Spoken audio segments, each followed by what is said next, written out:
Our topic is immigration.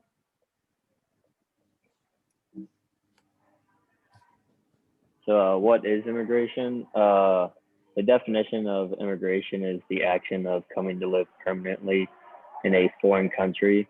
It's pretty self-explanatory. So, if you move from one country to another, you are an immigrant at that time, and then you can go through a process of becoming a citizen of that country. People often do this because they want to live a better life than how they were living in their past country. And people come to America this time for freedom. We are a free country, and they want to move here because their past country did not allow them to have that freedom.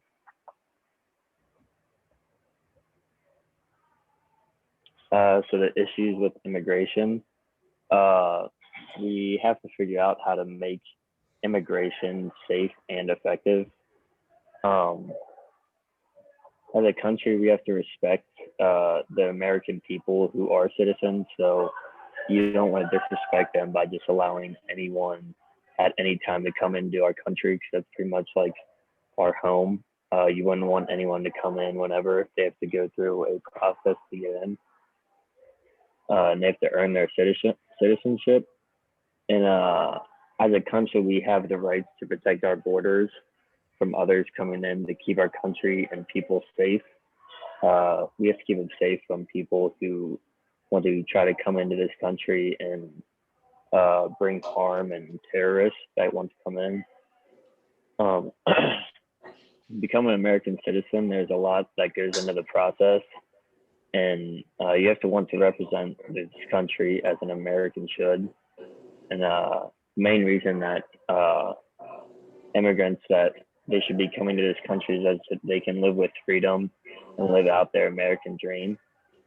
The process that immigrants have to go through to become a citizen is first they have to determine their eligibility. So there's a certain guideline that they have to follow in certain aspects that they have to be a part of, and that could come with age and their background through their past life. And then after that, they apply for neutralization, which is pretty much they have to meet legal requirements and you have to pay a fee to do that. Then after that, they complete the biometric screening. And then after that, they have to have an interview uh, with um, officers that will determine whether or not they are worthy to be coming in or not. And then the next step would be to take the civics and English test. Um, During an interview, an officer will test uh, an immigrant's ability to read, write, and speak English because that's the main language of this country. So to be living here, you have to be able to do those things. And so what it means if you are an illegal immigrant, that means that you have came to the country without going through those uh, going through that process. So you have to become a legal immigrant. You have to go through all that coming in the right way instead of trying to sneak into the country. So I think that that is one way how we need to fix immigration is that we need to make it, like I said, a safe and effective way.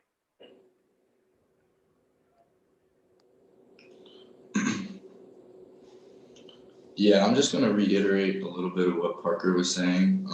As he said, immigration is the act of going to a foreign country and living there permanently. And the key word right there is permanently. So a lot of people like to travel and go places in the world, but immigration falls under the category of someone going somewhere there and living there permanently. An example of this would be like of a person or family coming from Canada comes to live in the U.S. and permanently stays in the U.S. There's different reasons for this, such as people want a different lifestyle, so they move somewhere else. Job opportunities plays a huge role in immigration. Family, either you want to move your family to a new country, or you have family in a different country that you want to move to them, and personal reasons. There could be a lot of different personal reasons, but those all fall under the reasons for immigration.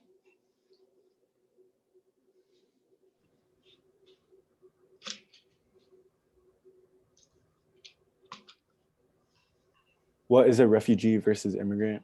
Refugee, according to the International Rescue Committee, a refugee is a person who lives outside the United States and is forced to leave their country due to factors like war, violence, and persecution. The leading cause that displaces refugees from their homes is due to war and ethnic violence. People fleeing oftentimes are being treated very poorly and neglected by their government, forcing them to seek for a new home. Asylum seekers are not yet refugees, but in the middle space of applying to be one and waiting to see if their claim is approved or denied by the government. Refugees were already forced out of their homes and had their claim as a refugee accepted. Asylum seekers oftentimes have to leave their homes before they know where they're going next, which leaves them forced out of their old home and looking for a new one at the same time. An immigrant is a person who willingly chooses to move away from their country with the intention to settle down there. An immigrant that has not had their claim accepted for immigration would not be documented and be considered an undocumented immigrant. About 80% of immigrants who come to the United States are looking for better jobs/opportunities and or a better life for their families. Many citizens often immigrate to new countries because of the economic inequalities and the amount of poverty there is in their countries. The process to apply and be accepted as an immigrant in the United States is a long and tedious process, which is why some of the immigrants here are undocumented. A person who has immigrated to a new country usually does it for economic reasons, while refugees are forced to flee their home.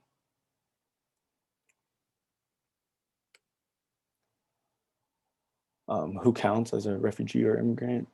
Refugee, the Syrian crisis is happening in Syria, is the largest refugee crisis in the world with 6 million refugees since 2011. There are about 6 million refugees in other countries from Syria and 6 million Syrians that are displaced in their own country and need assistance.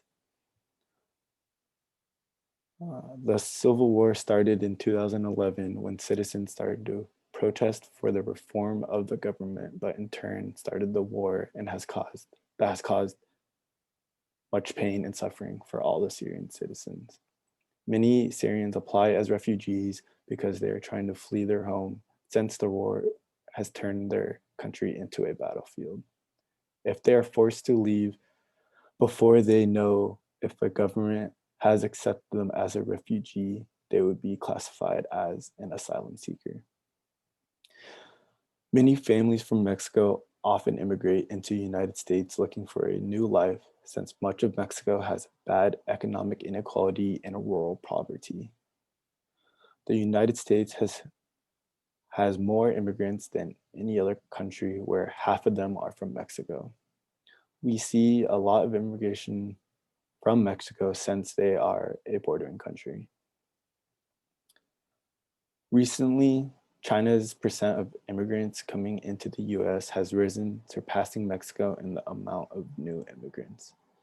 About 77% of immigrants in the United States are documented and the rest are undocumented. While most people coming from these countries are immigrants, there are some seeking an asylum, therefore could be classified as a refugee.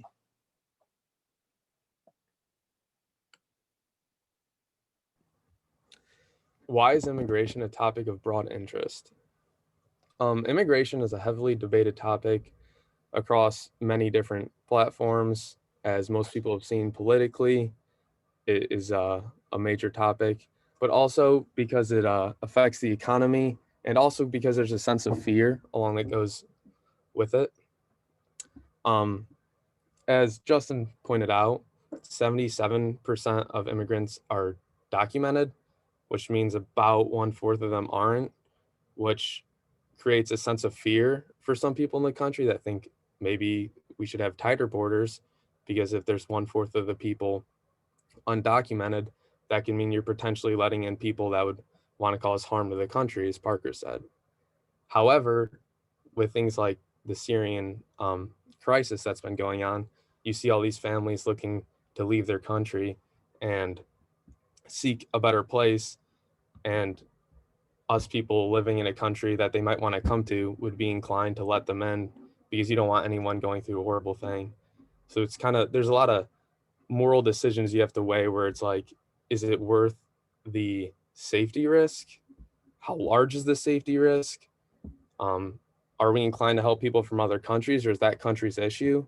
This is why it's such a topic of broad interest, because there's a lot of debate going along with it. And there's also so many positive things that come from immigration as well. Our country was built largely from immigration. The immigrants usually come in here looking for work, so they're providing jobs for other people, setting up businesses, and overall just adding to the economy. But then again, some people think that's a bad thing because they think they're taking the jobs from people as opposed to providing jobs for people. So there's a lot of debate around how beneficial it would be to let immigrants in, and to how that looks like too as well, because a lot of times with families coming in, families can end up getting separated or having to dodge so many bullets and paperwork that they can't afford to do just to try to get in the country. So there's also discussion of how easy or hard should it be to become a documented immigrant in this country.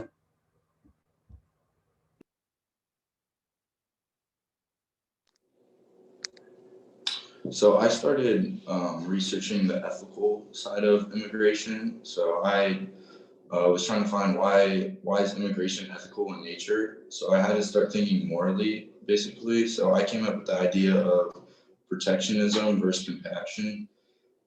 So the first couple of bullet points are protectionism. So many people find concerns with immigration about admitting large numbers of people into our already overcrowded cities. So they're saying that since our cities are already overcrowded, it doesn't make much sense to keep taking people in.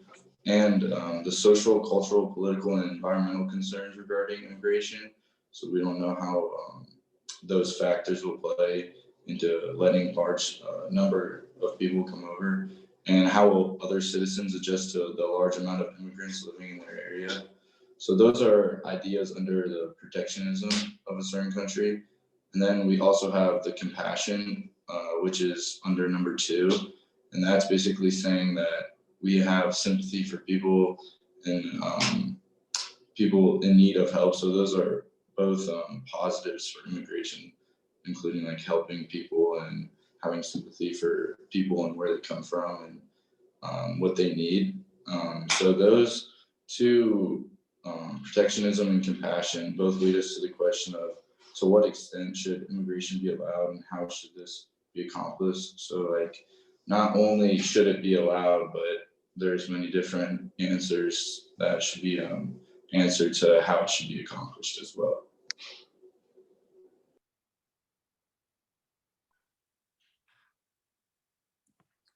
The article Immigration, the Case for Limits by David Miller argues that nation states are justified in imposing restrictive immigration policies. His article explores whether there can be an unlimited right of migration between states, justifications for limiting immigration, and conditions for an ethical immigration policy. Miller highlights that there is a difference between basic freedoms, which people should have as a matter of right, and bare freedoms, which do not warrant the same kind of protection. Arguments that have been offered to defend the right to migrate include the freedom to move into another state, the freedom to exit from one's current state, and the third appeals to distributive justice.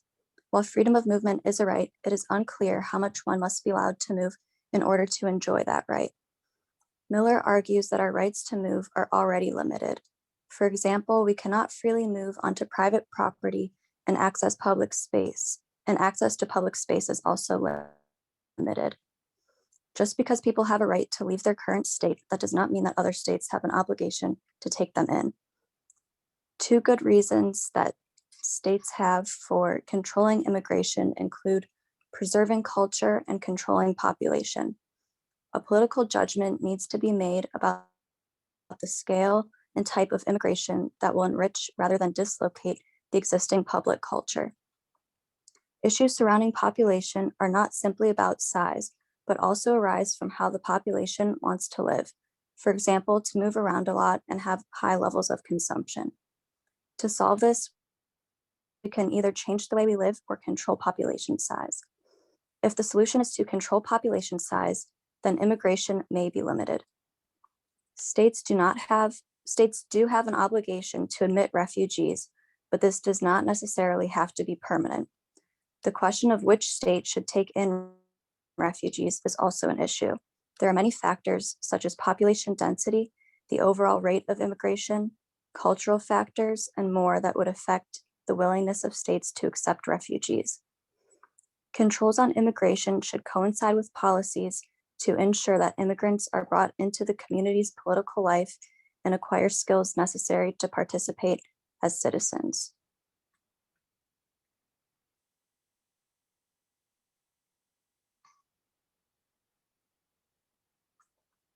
Another article, The Case for Open Immigration by Chandran Kokathas, argues that open borders is the morally correct decision, although it is not feasible.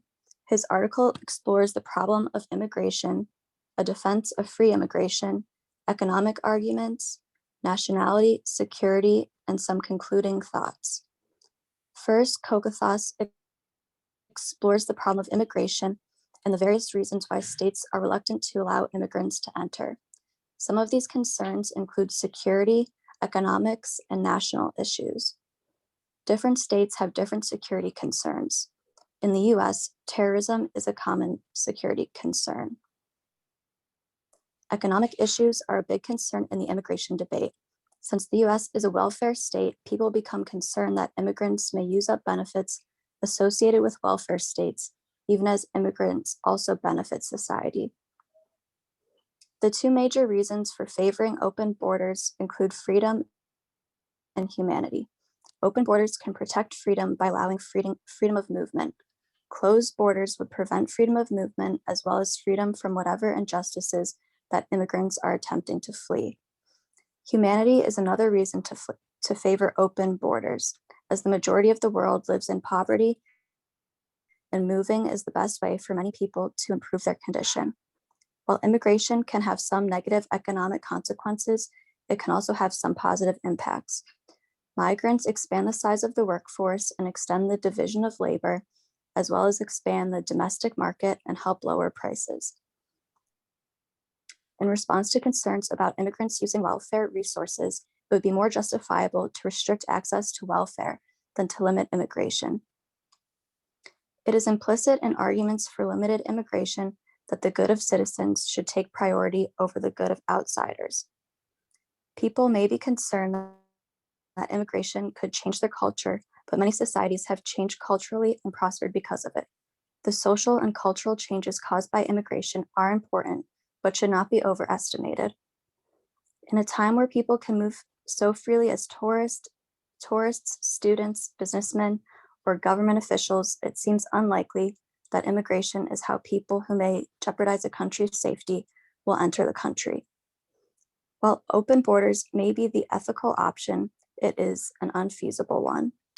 However, it is still worth considering open borders because it forces us to look at inconsistencies between moral ideals and political arrangements.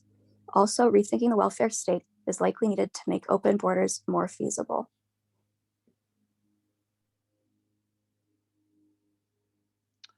What are some relevant statistics? Excluding tourism and unauthorized arrivals, most people who came to the US on visas or green cards are temporary workers, students, or coming to be with their families. Over half of the immigrants who came to be with their families or attend school in 2019 were from Asia, and one third of the population who came for work that year were from Mexico. It was more than any other country. The number of non-tourist visas granted refugees and asylees admitted rose from 2018 to 2019. This was the first increase in non-tourist visas since 2015, while the number of refugees admitted was 65% below what it was in 2016. The number of asylees admitted was over 130% that year. In the same year, the total in 2015, I'm sorry, the federal government estimated there were 12 million unauthorized immigrants in the country. In the same year, the total foreign-born population was 43 million. And for those who don't know what foreign-born means, is when people are from outside of the country are being born inside of the country, meaning that the children now are citizens, meaning that they are foreign-born. Um, Border apprehensions fell by more than half from 2019 to 2020. U.S. Border Patrol apprehended over 400,000 people last year, half of the amount in 2019, but roughly the same as 2018. And immigration officially removed 3,600,000 people from the U.S. in 2019. This was fewer than the 2013 peak of 432,000, but more than the 2017 low of about 287,000. The U.S. is again increasingly a nation of immigrants. As you can see on the right, here are some statistics.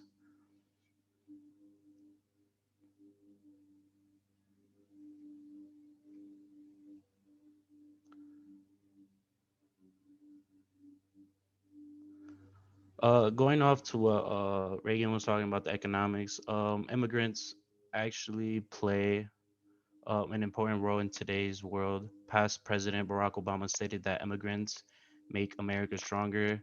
Immigration makes us much more prosperous.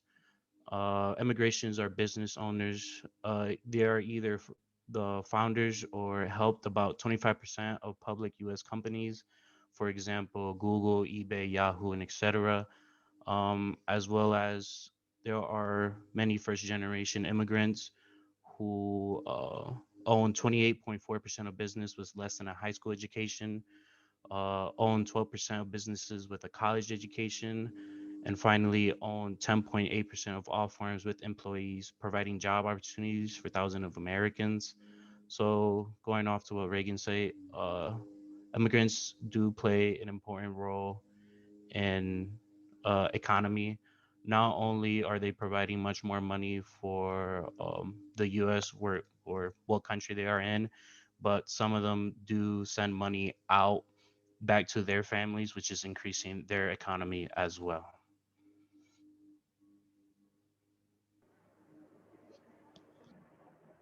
All right, so how does immigration work in the U.S.? Can you guys hear me? Oh, okay. So currently the immigration laws in the U.S. are very strict and complex.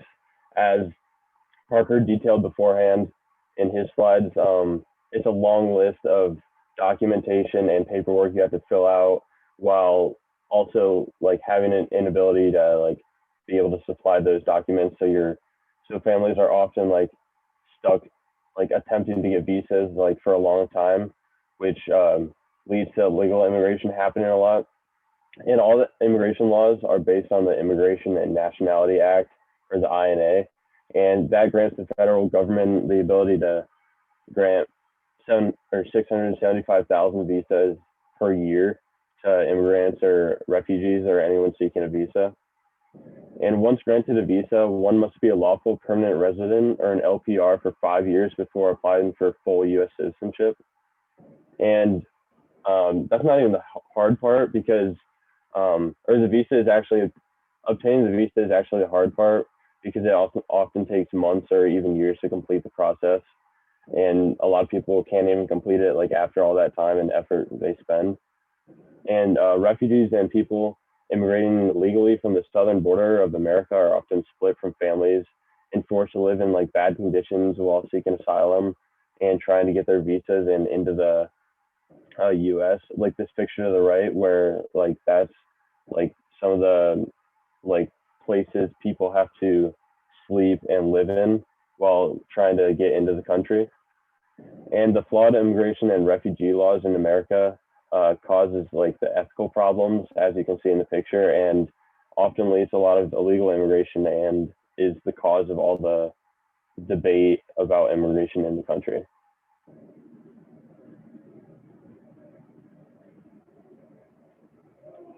So this also raises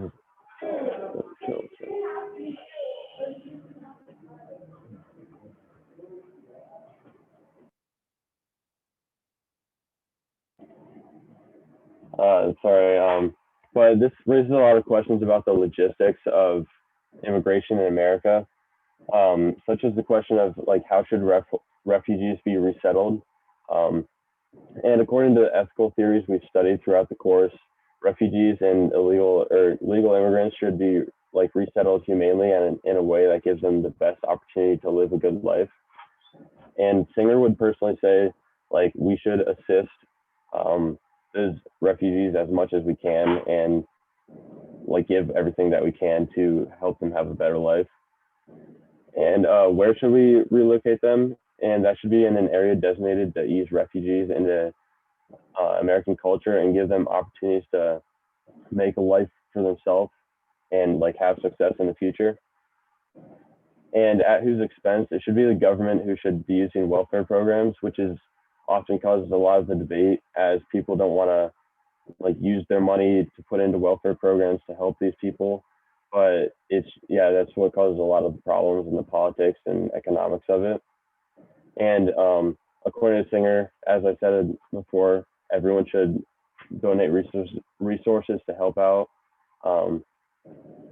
And also should wealthier states pay the tab for climate refugees and other refugees? And it would be yes and no. The federal government should like give states a budget on how much they should be able to spend on those kind of programs. And it should be based on each state and the amount of immigrants. So it just really depends on each state.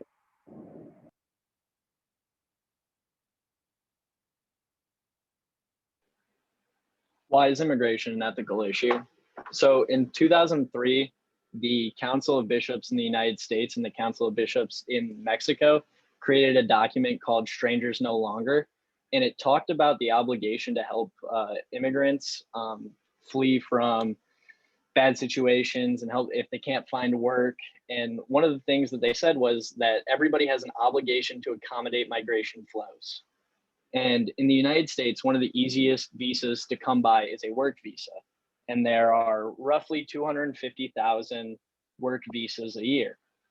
Now, 150,000 of those visas go to skilled laborers. And most of these skilled laborers aren't fleeing from anything. They're not getting a job here because they can't work in their country. They're not fleeing because of safety issues or health issues or any of that. They're just getting offered a better job than what they had before. And another problem with having immigrants and like having a problem with immigration is with illegal immigration, there comes certain problems. When it comes to healthcare, they don't really get healthcare like everybody else does in the United States if you're a citizen. And so this is just one example of this kind of workaround ideology it makes up. And by workaround ideology, I mean that say a illegal immigrant goes to a hospital because something happened. The workers then, they don't want to say no, they want to say yes, and they want to be able to help. And to be able to do that, they have to come up with a work around the system. Because you can't just help an illegal immigrant. They don't have insurance, there's no way to pay any of it or any of that. So it creates this ideology where you need to work around all these special issues. And especially in the healthcare system, you see it make its way from immigrants to just normal things, especially with COVID, when this whole PPE shortage started, people were stockpiling, which is also, again, just another workaround. And in Strangers No Longer, they just go over how every country and every person has an obligation to help those in need. And because of this, our country's kind of lacking on it. And it's a real ethical issue because we need to be more positive on this, and we need to be more reinforcing to these immigrants, and we need to be helping more people because we have the means, and we just really don't like to, and that's our biggest issue.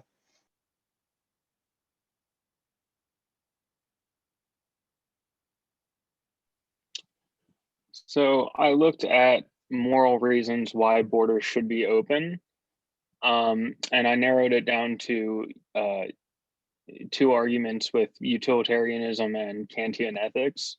So the first part of utilitarianism and why it supports open borders is the greatest happiness principle, because when you allow people to come into the country and, you know, immigrate, like Sean said, they're either fleeing for something or they just got offered a better opportunity here, and, you know, no one's immigrating to be unhappy. And so it works out so that the people immigrating to the country are happier, and then, as we said earlier, the a large percentage of immigrants like help stimulate the economy further than, you know, they would normally, and so that generates, you know, higher happiness in the people who live here like originally. So both parties end up coming out of it better. And then the other utilitarianism argument is from Singer, which is the article that we read in class at the beginning of the year, talking about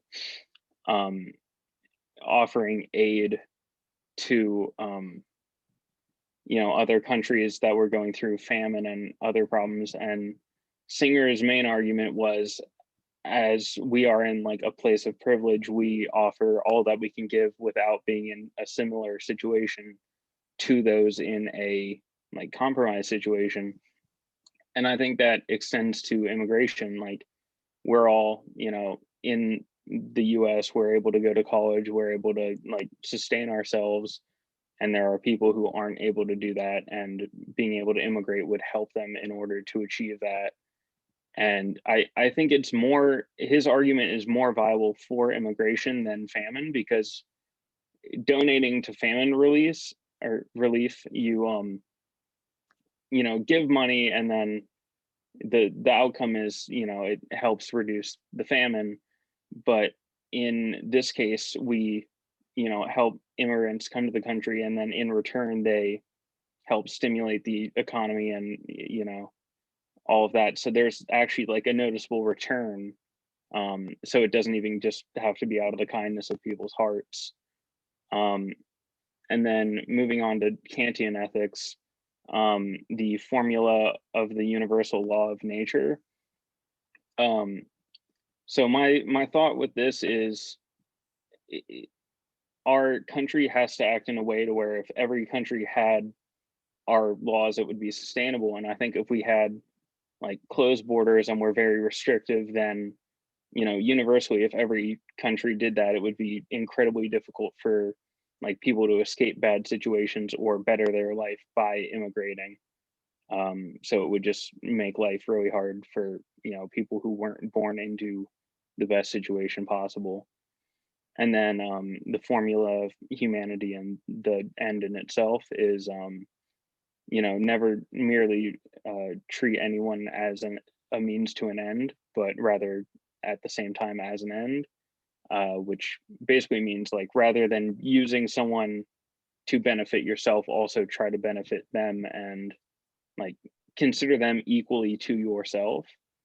And I think, you know, that helps with immigration and, you know, wanting other people to be in a better situation, just like out of the sense of community and, you know, all people trying to do better with their lives.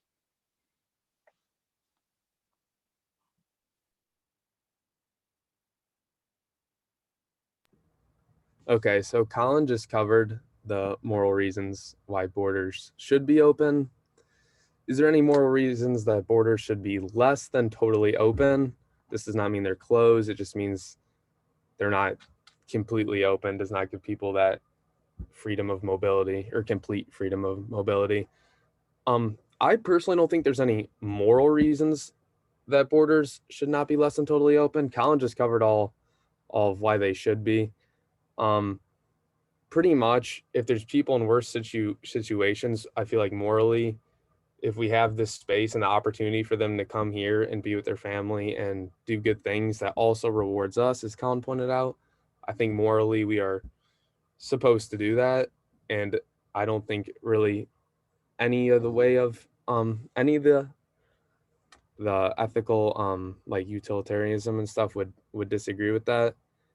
There could be an argument about the safety of like your family and your community would be more important of strangers. I think that's kind of a stretch, especially because it's a not a guaranteed breach of your safety, it's just like a risk of harm. That being said, I don't know if that means that borders should be totally open just because there's not morally a reason not to. Because I think the way that like countries are run, at least in today's society, is that it's like better be safe than sorry. And risking that could mean potentially something really bad. I definitely think that the immigration process could be shifted a little bit to try to help people out and not split up families as much. As Antonio said, 360,000 people got deported. I think it was in 2019. Don't quote me on that, but recently, and that's a lot of people that could have been forced to leave their family and now they're forced to live in different countries, which is another moral issue. But there really isn't any moral reasons that borders should be less than totally open. There's just some better be safe than sorry arguments against it.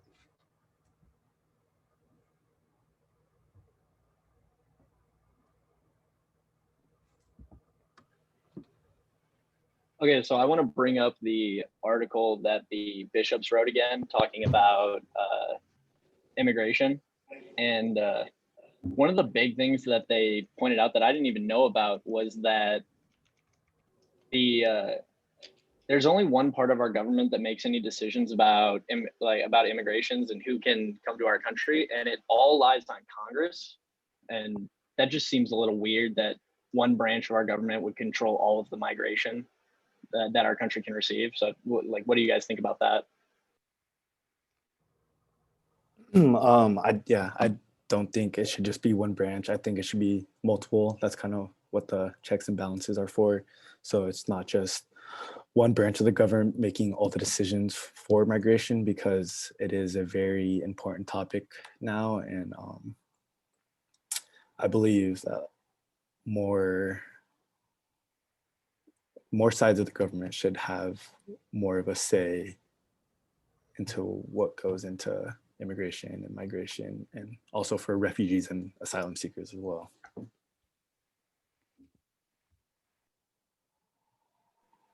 And then like another thing on it, I think that we can all agree on that is like ethically like right to do is that like you have an obligation to like help migration flow. Like if somebody needs to go somewhere, then if you have a spot open for them, they should be able to go there.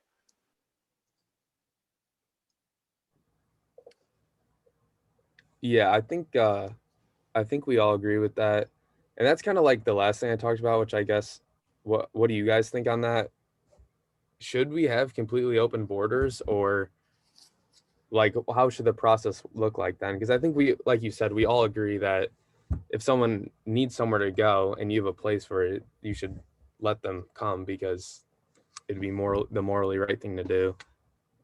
Before we go to that, just like on the last thing that he said before about that if there's that open spot available for someone to come in to our country, we should just give them that chance. I think that would be really the right thing to do, because like I said, they have to go through this whole process, all these background checks and everything for them to happen, and for them to be able to be a part of this country. And I trust that those people that are making that decision, that they will decide the right thing with seeing how they were in their past life and their background, that they will choose that they were a good enough person to be in this country. So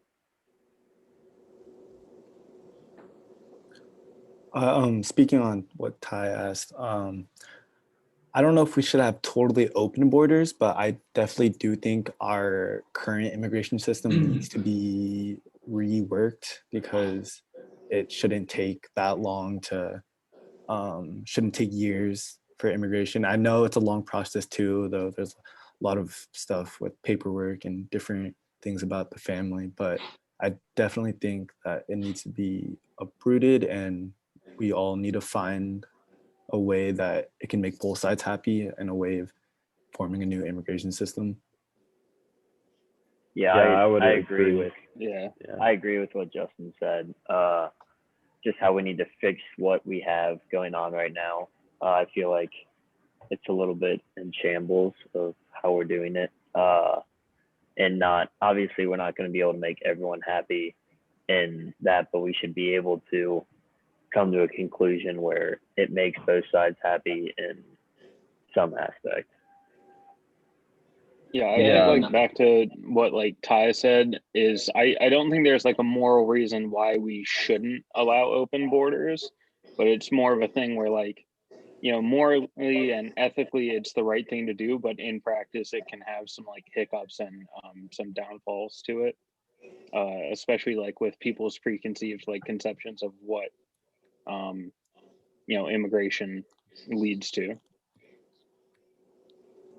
Yeah, I agree. I think a big step in fixing our immigration system would be making more than just Congress in charge of it, whether that be a like separate specialized group of people or that be another branch of the government get involved. I think like that would help a lot because we shouldn't just have one group of people all being like, yeah, this is the decision we should make.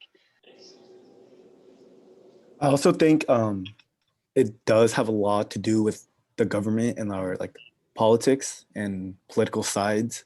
So that always makes everything a lot more complicated than it should be.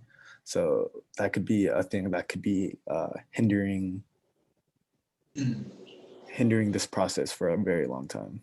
Justin, I have a quick question. Do you think, back to what you were just saying, do you think that the morality of opening the borders or like the political side outweighs one another? Because someone else was mentioning that there's no morality, negative morality to the discussion of open borders. Do you think then the political side of it outweighs the morality of it? I would say like in terms of like what's going on right now, it does, but it probably should. I don't think it should be a total morality thing because that's kind of it's reaching too far a little bit. But if we're able to find like a good balance of like a good like between like politics and morality. Yeah, I see what you're saying. I agree with that. Yeah, just building off on that, Blake, is I think the slide you were talking about was mine earlier. Yeah. That's a good point. I think with the immigration issue, I think as Justin said, in today's society, the political side of it kind of overweighs the moral side of it, which kind of makes the government politics sound really bad. But that was kind of what I was saying, where I think the way countries are just run nowadays is really like better to be safe than sorry. Like if the government's job is to protect its people first and foremost, that's kind of where like there's some weird ethical decisions that the people might disagree with the government on, because the government might think like, oh, we have to protect our people, and then the people might be like, no, but we want these people to come in and protect them, blah blah blah. It gets all twisted. Yeah, so I think like bringing up Justin's on like political ways, obviously immigrants are viewed in like a lot of many different ways. And then you bringing up what Ty was talking about, how like they want to protect the people. Some people are being influenced by the politics of how they're viewing immigrants. And with that, now they think that every immigrant is, let's just say, like dangerous, or not providing anything. They're stealing jobs, so that they're viewing all of them as just one.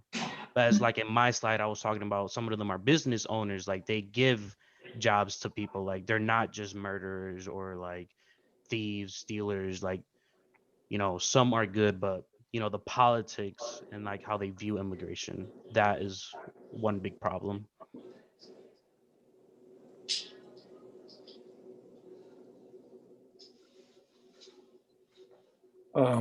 How do you guys think utilitarianism kind of affects or like plays into immigration, and like how utilitarianists would look at immigration and open borders and closed borders?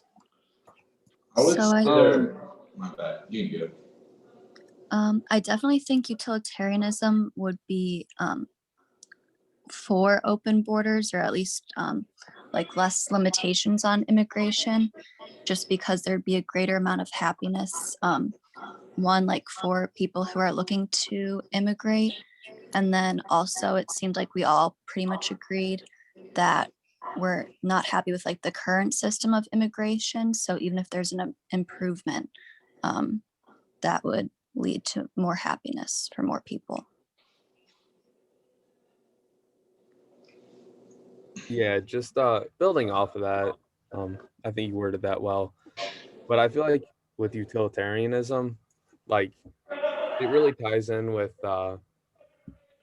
immigration, because I feel like you want to look at it in a very idealistic sense where it's like, yeah, it would be great to just have open borders and be able to have a good free flowing society that helps out not only our own country, but all countries. So I feel like utilitarianism like shows what immigration could be like in its like best sense.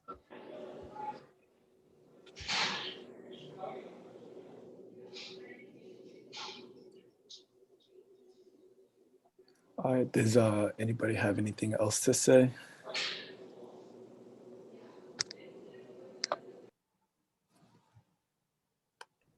Okay. Nope. Yep. Well, thank you for listening. That was our presentation about immigration. And Thank you. Have a Hope- good day. yeah, I hope all you guys have a good day. Positive vibes.